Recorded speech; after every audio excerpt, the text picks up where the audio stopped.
Is Manchester United manager job just the most impossible job in football? Erik Ten Hag said no at the start of October, and he said he thinks he can bring success to Old Trafford.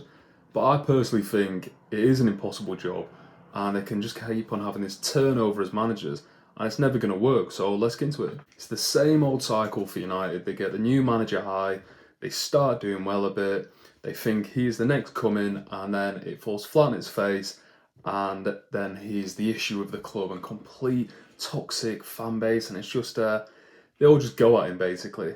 And Erik Ten Hag's a perfect example of he was a great manager before he came to Man United. He did so well at Ajax. He was one of the most touted managers in the world. Comes to Man United, does fairly well last season. People say, oh, it's because Rashford had a purple patch.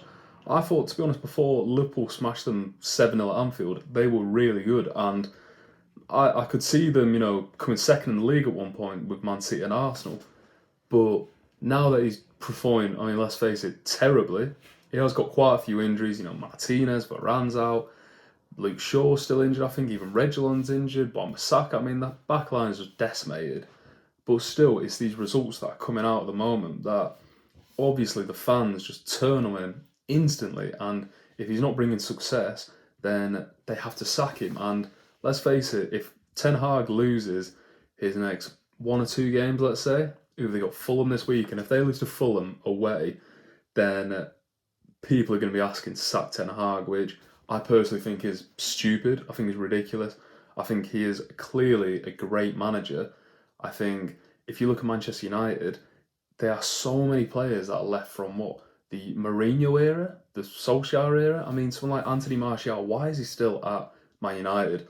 I couldn't care less. I'm fine with them not succeeding, but just from a neutral perspective, how are they expected to succeed with their second striker who's proved himself to be not durable and not available for Man United? So why would you keep it on? And the reason is, let's face it, is because they give these players stupid wages. Someone like Jason Sancho is 350 grand a week. They are going to struggle so much to get rid of him, because why would he leave earning 15, 20 million a year when the next best team other than Saudi are going to offer him 200, 150, 100 grand a week?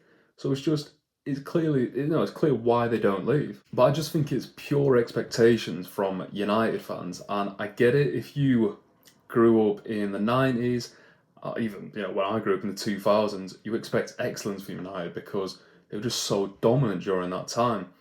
Obviously remember the Ronaldo, the Rooney, the Tevez, the Nani era where they were just fantastic, but they had that backline of Evra, Ferdinand, Gary Neville, Nemanja Vidic, even someone like Raphael at one point. They're all just they built it off the back line. I know they had Ronaldo, Rooney, and stuff like that. And I think that's what United fans are still expecting. But if you think about it, their last title was 2013, I believe, with Van Persie. But before that, it was 2009. The last that was 10 years ago. How are they still expecting the same, bit of excellence? And I think commercially they are arguably, other than Real Madrid, probably the biggest club in the world. But success-wise, there's such this entitlement from United fans now that when is it going to stop? Because Man City have come and dominated the league and still dominating. Arsenal back, Liverpool have kind of dominated a bit if Man City weren't there, but they've smashed it. Even Spurs now, Chelsea have been the most successful team over the last 2 decades. So where is this entitlement from Man United fans that they must win? Where is we should be challenging for top 4, we should be rebuilding. And I know this rebuilding thing has been going on for 10 years now, but in reality, surely the fans that just have to realise they're not that good. They are nowhere near Man City, they are nowhere near Liverpool, they're nowhere near Arsenal.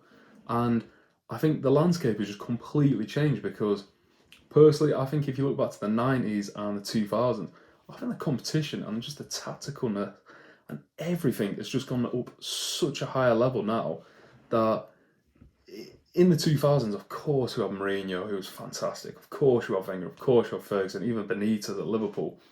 But now, Pep Guardiola and Jurgen Klopp have just taken it to an entirely new level. And last season, Mikel Arteta normally would win the league if it wasn't for just Klopp and Pep's, the levels they've really brought it up to. And you could make the argument Alex Ferguson might have struggled during this era because obviously he dominated the 90s, but when you win in the league with 70 points or so, it's a lot different to winning the league with 100 points or so. But I'm speaking from a Liverpool fan's perspective. I didn't grow up with a fantastic Liverpool team. We had Champions League win. Yes, we had the double when I was, 3 or so. But people like, my dad and my uncle, they all grew up during when Liverpool were fantastic. And I never grew up with those expectations. So if we didn't win the league every single season, I wasn't asked. If we missed out the top 4, it'd be a bit different. But, it came, 9th, I think, with Hodgson. And it should got to the point where are Man United fans, where do they think they are, realistically? Where does the club think there is? Because I hate teams in that complete limbo period where they keep some of the previous players, like Maguire, who it turns out he actually was open to leaving, the club wouldn't sell him, like a McTominay, who I like, but like a Martial, all these old players, Dalot. Why can't you get rid of these players and just completely start fresh? I know it's not as easy as that. I know it's not career mode of Football Manager, but the thing is, I think what Liverpool did really well when Klopp came in is that they weeded out all of the players that he didn't want. Mamadou Sakho, I really liked him at the time. He got rid of him because he didn't think he was good enough. All these players that just were not going to be in the rebuild of the team. And if you look at it, when Liverpool won the league in 2020, Jordan Henderson was in the team from when Klopp taken over. I think probably Milner, Lallana might have been in that squad. But realistically, most of them were Klopp signings. And if you're looking at Ten Hag, I personally, it must just go, it's impossible, because if he comes 5th this season, then I don't even think he'll see that. I think he'll get sacked. But he can't have that season where he might dip a bit, because the league's a lot more competitive than last year. Man United, I thought they were really good last year, but they got 60 points. They came, 4th, 3rd? And Liverpool were bad, Chelsea were bad, Spurs were bad. Now all these teams are progressing again and getting back to Chelsea where they were in previous years.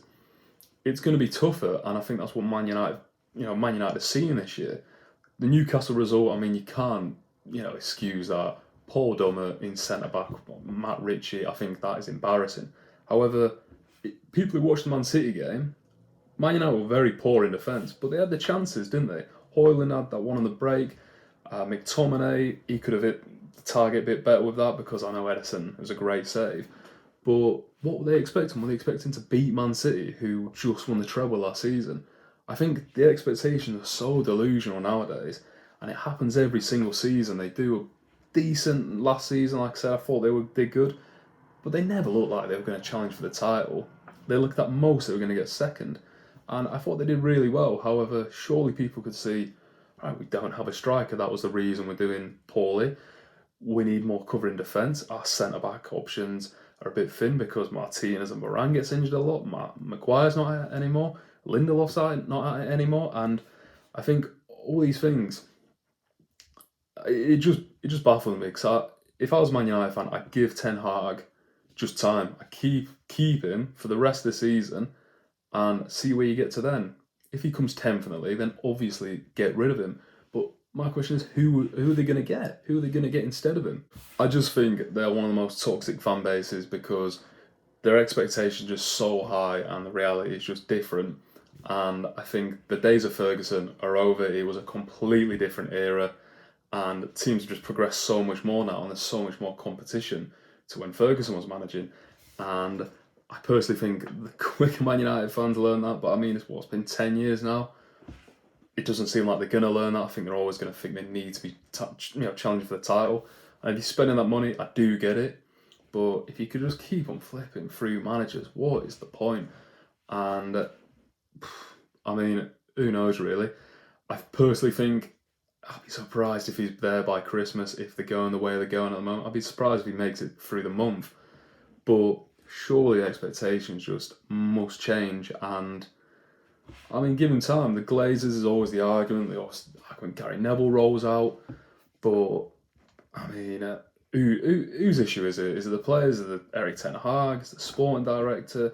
Is it the constant drama with the club? I mean, Anthony and Greenwood and whoever. I think there's so many contributing factors that, I mean, I wouldn't want to be a Man United fan really, and I think it is an impossible job, because unless they win the title, it's always going to be an issue, and it's always going to go through managers.